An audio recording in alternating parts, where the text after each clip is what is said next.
You know, it's kind of appropriate that this segment of Western Sports Roundup is sponsored by the Cheyenne Frontier Days Rodeo because we get to talk to a guy who firmly believes the world needs more cowboys. I'll bet you he gets sick and tired of that line. I guarantee you he doesn't get sick and tired of the line because I don't, because the world does need more cowboys. And to help us explain exactly that, Chancey Williams joins us right now on the show. Chancey, I'd have to agree, and you maybe got to say exactly what Steve was just saying. You don't get tired of talking about the world needs more cowboys. I don't. That song's been great to us in that line. You know, the Western world lives by that line. So it's we've been very fortunate. So, no, I don't get sick of it. I like people saying it all the time. Yeah, and I say that it's appropriate. Cheyenne sponsoring this segment.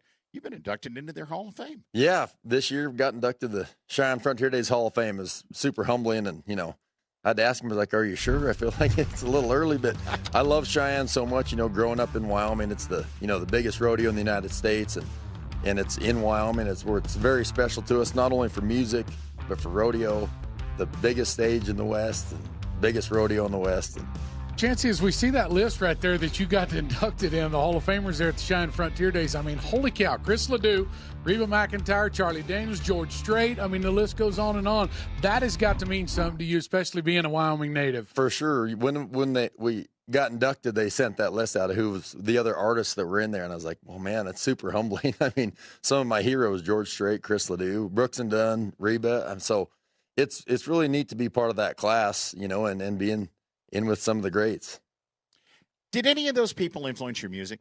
Oh, yeah, for sure. You know, growing up, every kid from Wyoming that played guitar and rodeo looked up to Chris for sure. So, I mean, anytime my name gets beside Chris or George, you know, the cowboys that are in country music, it means a lot. The other bit of, and forgive me, Ty, I know this is, but the other thing that you have in common with Chris Ledoux, you and Chris are the only two guys that both played in Cheyenne and rode in Cheyenne. Yeah, that's a super special stat to have with Chris, you know. I mean, to be able to rodeo at that level, to ride or perform at Cheyenne's big, you know, and to be able to gain enough ground in music to be able to play the main stage is also a lot. Not a lot of guys have been able to do that, so it's special that me and Chris have that stat together. It's just the two of us. Chancey, the thing that I love so much about your story is I love country music, and you play real country music. Well, I appreciate that. And you're a real cowboy. For folks that are watching, if you don't know much about this guy, look him up because it's not just the hat. He's for real. He's a real cowboy. He grew up a ranch cowboy and a rodeo cowboy. But all that influences your music, and that's what we love about it. Yeah, for sure. You know, I always try to write songs that I know about. I try to stay in my lane when it comes to recording songs and writing songs, you know. So I feel like this day and age, people can see right through if you're authentic or not. So, you know, my fans would call me out if I was singing about something I didn't know about. So I stay in my lane. I write songs about ranching and rodeoing and the Western way of life. And that's what's brought attention to our success is because of our authenticity, because I grew up in Moorcroft, Wyoming, and sing about Western way of life stuff.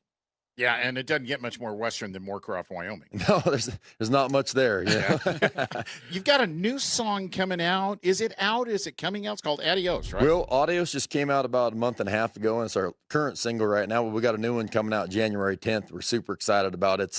It's super cowboy. It's a true story about my Uncle Don. It's called The Ballad of Uncle Don, and everybody's going to love it. And tonight at the showroom, we're going to debut the music video for it, and it just worked out that my Aunt Cheryl had gotten all the footage of him riding in the 50s and 60s put on a flash drive recently. So we used all the footage of Don riding. And I think our fans are really going to eat this one up because it's true Wyoming stuff. It's a true story that you can't make up. Like the greatest songwriters in the world couldn't make this story up. Oh, that's what makes it even more authentic right there. Okay, you mentioned the showroom you're talking about here at the South Point Hotel and Casino. Yep. It's actually where I was headed next. You're going to be playing here for the next 3 days. Yep, right after the buckle ceremony. And, you know, it's free, so it's fun. And we've played all over town. We love Las Vegas. Over the years, we've played everything for NFR everywhere, but this is kind of our home now, you know. And what we like about it is because half my friends are still contestants in the rodeo, yeah. So whoever gets to win the round that night, I get to see them pass through the green room, and the stock contractors are my friends. I get to see them. So we love the South Point, and it's kind of where all the cowboys are at.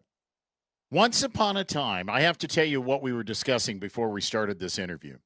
Chancey looked at Ty because Ty once upon a time picked up at the Cheyenne Frontier Days Rodeo. Right.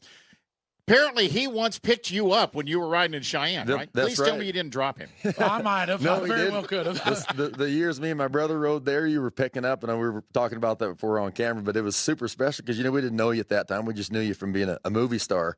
I was like, yeah. And so it was fun to talk about that. And we still have a picture on our wall of my brother getting off on you there, and I did too. Yeah. Yeah.